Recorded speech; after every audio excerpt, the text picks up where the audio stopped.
Welcome back to my channel. இன்னைக்கு இந்த வீடியோவில் சினுவா அச்சேபே எழுதின பெனால்டி ஆஃப் காட் ஹெட் அப்படிங்கிற போயமை பற்றி தான் பார்க்க போகிறோம். ஃபர்ஸ்ட் நம்ம போயட் பற்றினா ஒரு இன்ட்ரடக்ஷனாக பார்த்துடலாம். நைஜீரியன் நாவலிஸ்ட் அண்ட் போயட்டான சினுவா அச்சேபே 16th நவம்பர் 1930 பிறக்கிறாரு. மாடர்ன் ஆஃப்ரிக்கன் லிட்ரேச்சர்லேயே முக்கியமான ஒரு நபராக இருக்கிறாரு. இவருடைய first novel magnum opus Things Fall Apart அப்படிங்கிற இந்த ஒர்க்கை சொல்லலாம். இவரை father of modern African literature அப்படின்னு கூப்பிடுவாங்க. இவருடைய ஒர்க் அப்படின்னு பார்த்தா No Longer at Ease, Arrow of God. ஃபைனலாக 21 மார்ச் 2013 இவர் இறந்து போகிறாரு. இவருடைய பீரியட் இங்கே முடியுது. இந்த போயமில் ஸ்பீக்கர் எதை பற்றி சொல்லியிருக்காங்க அப்படிங்கிறத ஷார்ட்டாக சொல்லிடுறேன். இந்த போயமில் ஃபர்ஸ்ட் எடுத்துனையுமே ஒரு ஓல்டு மேனை பற்றி தான் டிஸ்கிரைப் பண்ணுறாங்க. அந்த ஓல்டு மேன் ஒரு சின்ன ஒரு குடிசையில் வாழ்ந்துட்டு இருக்காரு. திடீர்னு என்ன ஆயிடுது அப்படின்னா, அந்த குடிசையில் தீ எல்லா இடத்துலையுமே பற்றி எரிய ஆரம்பிச்சிருது. அவருக்கு வேறு வழி தெரியல. அங்கேருந்து அவர் தப்பிச்சு ஆகணும். அவர் அங்கேருந்து தப்பிச்சிடுறாரு.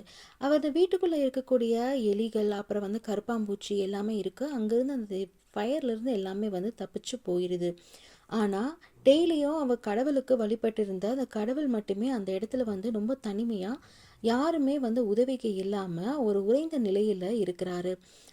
மற்றவங்க எல்லாருமே தப்பிச்சு போயிடுறாங்க. இதை பற்றி தான் இந்த போயமில் சொல்லியிருக்காங்க. இந்த போயமுடைய சம்மரியை பார்க்கும்போது நம்ம டீட்டெயிலாக பார்க்கலாம். நெக்ஸ்ட்டு இந்த போய்ட்ரிக் ஃபார்ம் அப்படின்னு பார்த்தோம்னா இது ஃப்ரீ வேர்ஸ் தான் யூஸ் பண்ணியிருக்காரு. டைம் பீரியட் அப்படின்னு பார்த்தா 20th செஞ்சுரியில் தான் இந்த போயமை எழுதியிருக்காரு. போயமுடைய சம்மரியை ஸ்டார்ட் பண்ணலாம். The old man's bed.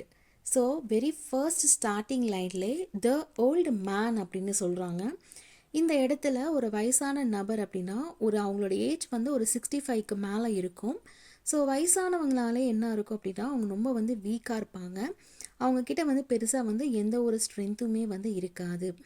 The old man's bed அப்படின்னு இந்த இடத்துல எதை சஜஸ்ட் பண்ணி சொல்கிறாங்க அப்படின்னா, பொதுவாக அவங்களால முன்ன இருந்த மாதிரி எல்லா வேலைகளையுமே சுறுசுறுப்பாக செய்ய முடியாது. ஏன்னா அவங்க ரொம்ப வயசானவங்கனால அவங்க அடிக்கடி பெட்டில் படுத்து கொஞ்சம் ரெஸ்ட் எடுத்துக்குவாங்க.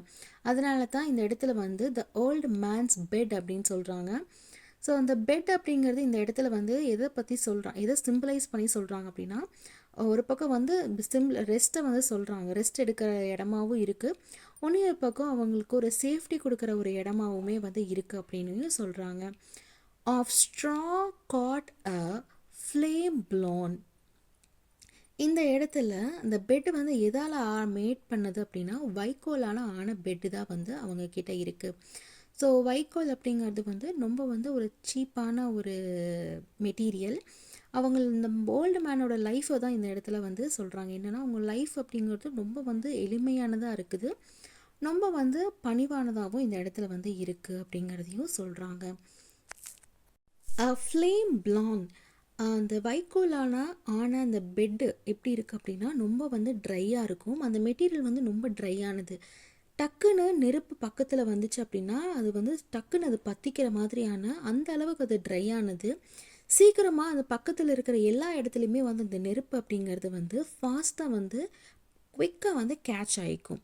ஸோ இப்போ என்ன ஆகுது அப்படின்னா அந்த நெருப்பு எல்லா இடத்துலையுமே ஸ்ப்ரெட் ஆகிட்டே இருக்குது. அதை கண்ட்ரோல் பண்ணுறதுக்கு முடியல.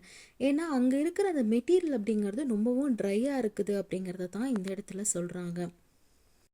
முதல்ல ஸ்பீக்கர் என்ன சொல்லியிருக்காங்கன்னா, அந்த பெட்டை ஒரு சேஃப்டி அண்ட் செக்யூரிட்டி கொடுக்குது அப்படின்னு ஒரு சிம்பிளைஸ் பண்ணி சொல்லியிருப்பாங்க.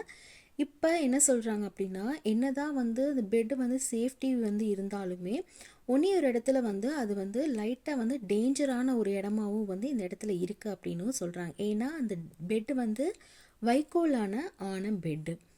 From overnight logs. So அங்கே நிறைய மரத்துண்டுகள்லாம் இருக்குது. அந்த மரத்துண்டுகள் ஏன் அந்த இடத்துல இருக்குது அப்படின்னா, சில நேரங்களில் ரொம்ப கூலிங்காக இருக்கும். பனி டைம்லலாம் ரொம்ப கூலிங்காக இருக்கிறங்காட்டி அந்த மரத்துண்டுகள் மேலே தான் அவர் பெட்டை வச்சு அவர் படுப்பாராமா. ஸோ கொஞ்சம் ஒரு வார்மாக இருக்கட்டும் அப்படின்னு அவர் நினைப்பார் அப்படின்னு சொல்கிறாங்க. ஆனால் இப்போ இந்த ஃபயரில் எல்லாமே இதாக இருக்குது அப்படின்னு சொல்கிறாங்க. இந்த இடத்துல பொதுவாக அவருக்கு என்னென்ன கம்ஃபர்ட் அந்த இடத்துல இருக்குமோ அது எல்லாமே இந்த இடத்துல ஃபயர் ஆகிட்டுருக்கு. முதல்ல ஒருத்தரோட வீட்டில் நெருப்பு வந்து நம்ம எதுக்கு வைப்போம் அப்படின்னா, சமைக்கிறதுக்கு தான் வந்து நெருப்பு வச்சு சமைப்போம். ஆனால் இப்போ என்ன ஆகுது அப்படின்னா, எல்லா இடத்துலையுமே வந்து நெருப்பு. ஈவன் அவர் படுக்கக்கூடிய அந்த பெட்டு முதற்கொண்டு எல்லாமே வந்து நெருப்பாக இருக்குது.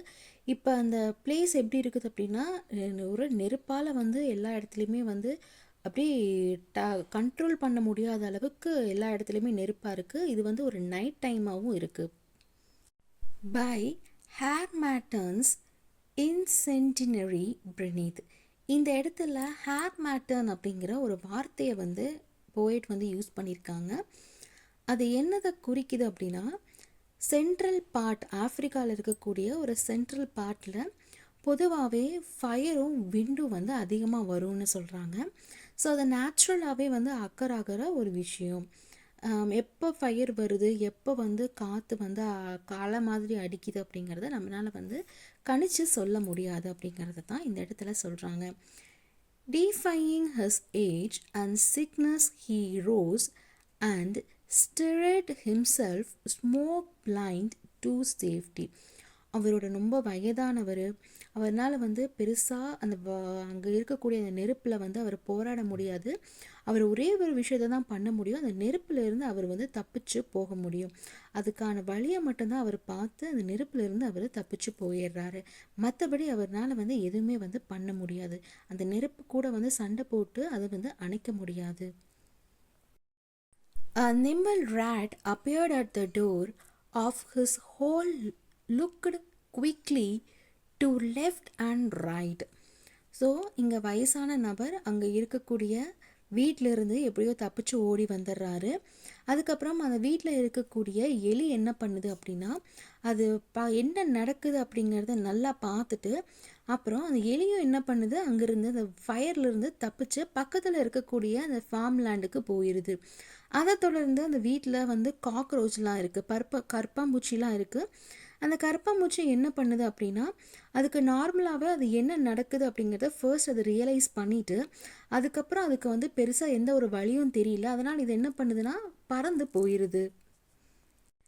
And scurried across the floor to nearby farmlands, even roaches that trim terranery that nothing discourages.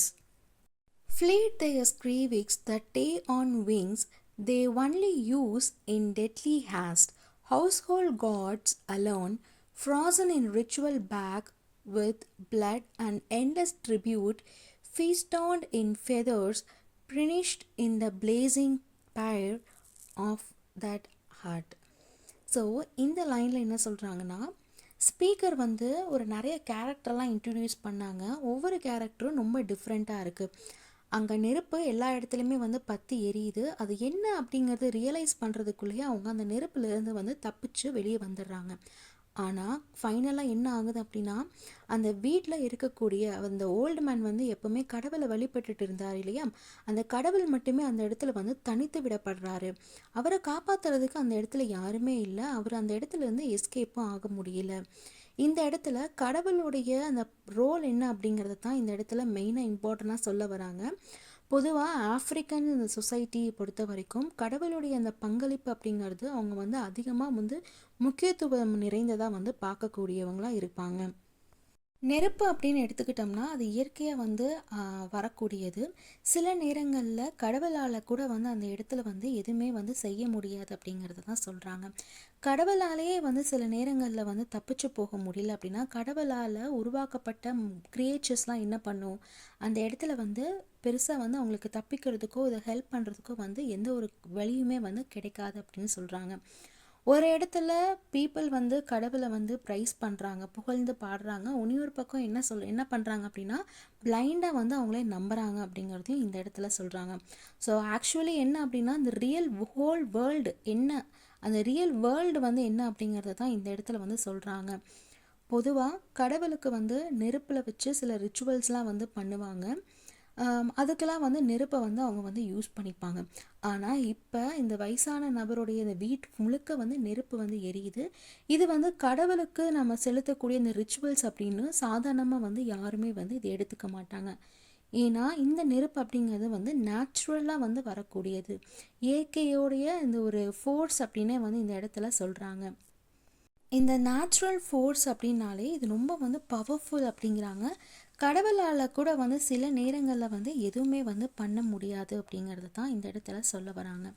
இந்த போயம் டுவர்ட்ஸ் இந்த மூமெண்ட் வந்து அப்படி ஃபுல்லாக டுவர்ட்ஸ் கேரி அவுட் பண்ணி என்ன சொல்லுது அப்படின்னா, கடவுளோடைய இந்த பங்களிப்பு வந்து என்ன அப்படிங்கிறது தான் இந்த இடத்துல வந்து குறிப்பிட்டு இந்த போயமில் வந்து சொல்ல வராங்க. இதோட இந்த போயமுடைய சம்மரி முடியுது. நெக்ஸ்ட்டு இந்த போயமில் இருக்கக்கூடிய தீம்ஸ்லாம் பார்த்தோம்னா, theme of failure, theme of nature, theme of religion. That's it friends. உங்களுக்கு இந்த எக்ஸ்ப்ளனேஷன் பிடிச்சிருந்தா லைக் பண்ணுங்கள், ஷேர் பண்ணுங்கள். Thank you for listening.